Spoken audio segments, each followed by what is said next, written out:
مرحبا بكم في حلقة جديدة من بودكاست مصري إيجابي، حيث نسلط الضوء على قصص النجاح والإلهام من قلب مصر.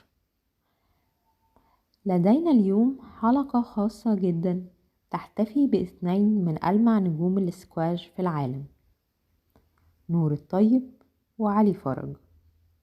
نور الطيب المولودة في 8 مارس 1993 هي لاعبة سكواش مصرية محترفة، حققت أفضل تصنيف لها في فبراير 2018 حينما احتلت المرتبة الثالثة عالميا. بدأت نور مسيرتها الرياضية في سن مبكرة، وسرعان ما أظهرت موهبة استثنائية، حيث فازت ببطولة العالم للناشئين في 2011 وحصدت العديد من الألقاب الدولية. من ناحية أخرى، علي فرج الزوج المحب والداعم لنور ولد في 22 إبريل 1992. تخرج من جامعة هارفارد بشهادة في الهندسة الميكانيكية، وسرعان ما تربع على عرش الاسكواش العالمي بتصنيفه الأول عالميا في يونيو 2022. ده غير ان علي معروف بروحه الرياضية واخلاقه العالية داخل وخارج الملعب. سويا يشكل نور وعلي ثنائيا قويا، ليس فقط في الحياة الزوجية ولكن ايضا في عالم الاسكواش.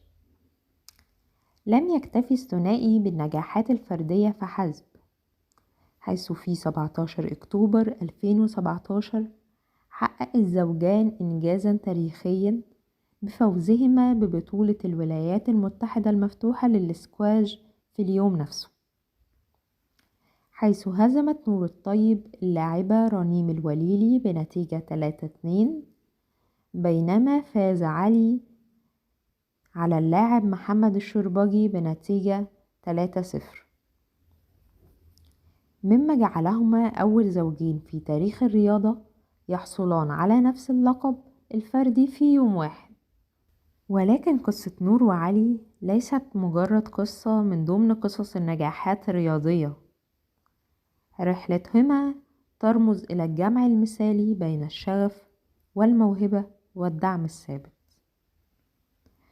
نور الطيب وعلي فرج لم يقتصر الفوز على ملاعب الاسكواش، بل فاز بقلوب الجميع بقصة حبهما تتجاوز رابطتهما حدود الرياضة، مثبتة أن الشراكة الحقيقية لا تعرف حدودا.